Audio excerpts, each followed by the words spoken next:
Good morning, everybody. I'm Trucker Mike. Welcome back to my channel and another vlog. I started a vlog yesterday or the day before. It would have uploaded yesterday, but then there was a short day and yeah. Anyways, I am currently here in Rogers, Arkansas. I delivered at Tyson over off of Elm Street. Never been to that one before. It was a drop. They didn't have any empties, so I was like, cool. I had to run through the night to get it here, and I'm not a night person, so I slept much of yesterday, and I woke up at 4 o'clock this morning. It's currently 5:13 a.m. Woke up, got dressed. I'm parked in a Walmart parking lot, but there's actually truck parking here. There's a whole bunch of trucks here. I think there's a couple of other Prime trucks here too. Walked inside because I needed to get me some bolts because the other day this bolt, and I think I mentioned it in the vlog, this light mounts to this mount, which has these inserts that's going to mount on my bar back there, but as you can see it doesn't stick up that much, so I had to get longer bolts. So I was like, I'm in a Walmart parking lot. Let me go inside and see if they have bolts. And they did. They had these. Plenty long now. So, went and did that. But the other day, I soldered and wired these two lights together into this wiring harness that I made. That's going to go into my side fuse box. So they're all wired together, nice and neat. But now I just need to mount them to these, and then mount them to my bar. Then run the wire, hook it up to my fuse box, and then it will be ready to turn on whenever I get power to the side fuse box that I installed. So that's that. I don't know if I mentioned this in my blog, in a previous vlog, but I bought a 100 amp waterproof resettable circuit breaker, and I lost it. I didn't know where it was at. Found it. I'm starting off with a 100 amp. And then I'll upgrade it if needed, to 150 or even 200. But it's the resettable type, with the button, waterproof. So found that. I needed that. Let's see if these bolts are gonna work. Yes, they will. Sweet. Yeah, those mounting things that come with different size inserts of these that go inside that grip the bar. Not sure which one I need, but there's like 6 different sizes, so I'm surely one of them is going to work for me. But we shall see. But anyways, I'm waiting on a load. I'm pretty sure I'll pick up here somewhere, and hopefully at the main plant, the TDC, which is one with the nice bobtail parking that has free Wi-Fi and showers and all that. I like that plant compared to a lot of other Tyson plants that kind of has everything that, because you tend to sit there for a long time, but the loads pay good. So I mean, it is what it is. If you're going to haul reefer and you're going to haul meat loads, then prepare to sit. But they pay good enough to compensate. So yeah, I'm going to work on these. I'll check back with you guys later. Alright. And they're mounted. That's how they mount. Sit on the bar just like that. Bar goes through here. And I have two of them.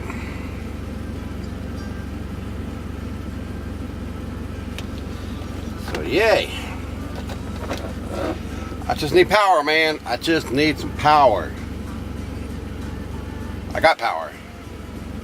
I just need to connect it, my fuses, to my power source. And everything I need is sitting at the house right now. Just need to get home and get it. It's just, you know, when you plan stuff out and then when you go to do it, you're like, wait a minute, there's a smarter way to do it. Well, that's kind of how that was the case on this plan. Originally, I was going to run 4-gauge wire to the fuse box that I'm putting underneath my truck, or the back side of my battery box. That fuse box is going to run the additional lights that I'm putting. When I get my new bumper, I'm going to have lights going across the bumper. I'm going to have lights going across my sleeper back here. Might add some more lights up top. You know, those lights. You know, the more higher amp lights. And then my side box fuse box was gonna run the lower amp stuff, like this light and the lights on my fairing when I install those. So I was gonna run 4-gauge to my battery, and you know, with the battery connectors on it. And then I was gonna run the 8-gauge wire to my side fuse box, so I was going to have another cables connected to my battery. Well, I mean, you can only add so many cables to the posts on your battery before you can't even get the nut on there anymore. So, just out of the blue one day, I was looking on eBay and I saw this power distribution box. And I was like, ding, ding, ding, ding. The light bulb went off my head. So now what I'm going to do is I'm running 4-gauge wire to this, into this, and then the 4-gauge out into my power distribution block. Now my power distribution block is just a rectangle thing. It's got the input, which is 4-gauge, and then it's got 4 outputs coming out the other end that can handle either 8-gauge or 10-gauge wire. So, since it's going to be a short distance from the power distribution block to the fuse box on the back side of my battery, I'm running 8-gauge wire. I probably won't even use less than a foot of that. So, that should be plenty of power to that fuse box. And then another one of those outputs, I'm going to run 8-gauge wire to the fuse box and the side box. And then I've already routed my 10-aux CB power cord through my dash. I had to cut a hole underneath my steering column. There's a plastic piece that covers it up. You can't see the hole. Because that little step plate that's on the inside of my truck, it's plastic. It's got the Peterbilt logo. Well, the screw's just spinning, which means the piece that it screwed in broke off and it's just spinning, and I can't get that plate off because I have a pretty good sized hole already drilled out underneath that. So can't get that off. So I had to cut another hole. So I've got my CB power cord routed through there. I got my coax cable run through there, which I have to get another 9-foot extension, which I've already got ordered. And then I got zip tied, and I actually got it in a plastic bag, zip tied it, you know, so protect it from the rain and stuff like that. So I got everything routed out there, and just need power. That's all I need, power and a nice, relatively warm day to do it in. So, anyways, I am, like I said, waiting for a load. I probably won't get a load for a while. So, I'll keep you guys posted. I'll go ahead and add some clips of the vlog I started 2 days ago. I was actually putting those two lights, soldering those lights, putting them together in that vlog. So I'll go ahead and show some of that to you right now. Right now I'm going to attempt to, these are the lights that I'm putting on the back wall of my sleeper. Now I only got one light back there, which really doesn't, it works okay, but I wanted something better. These suckers are bright, so what I'm going to put these is on that top small rail. It's about this wide, and I'm going to put them right there in the center of my sleeper, so it'll shine down right on the front of the trailer. If I'm backing up to it, it'll shine, it'll light up the whole back end of my truck if I'm bobtailing, I need to be working. So it'll serve multi-purposes. So what I'm doing is I'm soldering, this is the wiring harness that I put together the other day. This is going to go from these lights across, down, underneath my sleeper, and into my side box. So I am going to attempt to solder them together. So we got this bolt in here. I'm gonna have to get a little bit longer bolt because the mounts that I have for this, which is this right here, I had to take it out of the original packaging because I had this right here, and it's got the rubber inserts in it. So anyway, this is going to mount on that horizontal bar, and then it's got a hole right here where the light mounts into. But as you can see, it doesn't stick up all that high, so I need to get a little bit longer bolt. So I'm gonna go ahead and solder the wires together.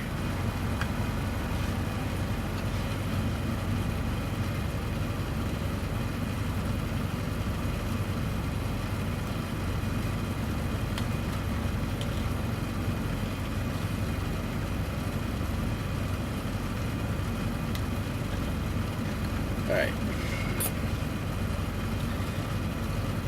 got my heat shrink.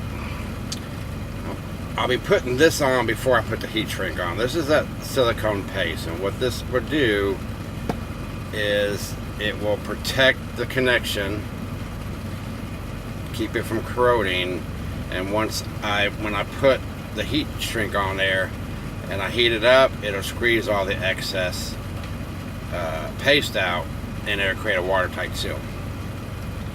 And that's what I'm going for. So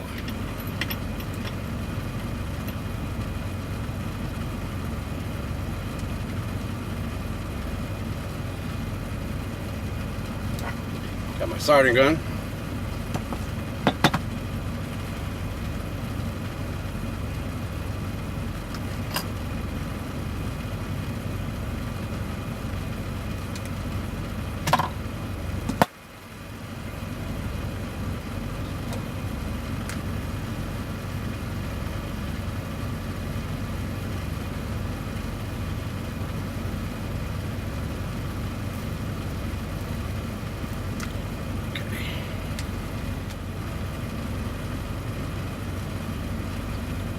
Pre-tin the wires here.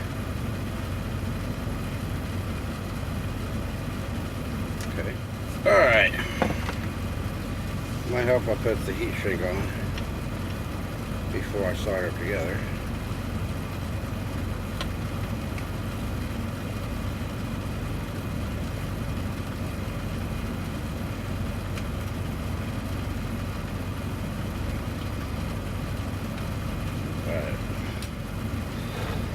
Now for the tricky part. Not sure how I'm going to do this, but we're going to do it.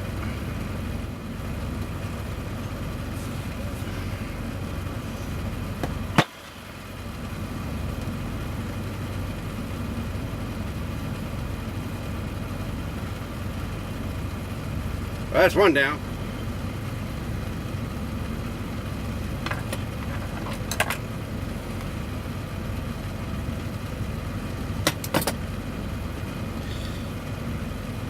There we go.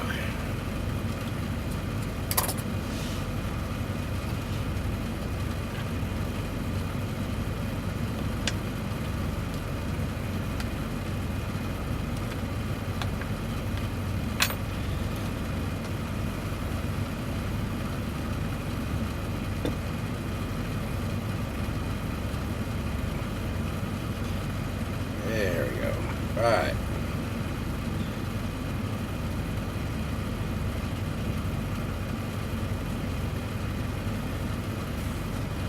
Sorry, I want to put some of this silicone paste on and then heat shrink it, then I'll be done.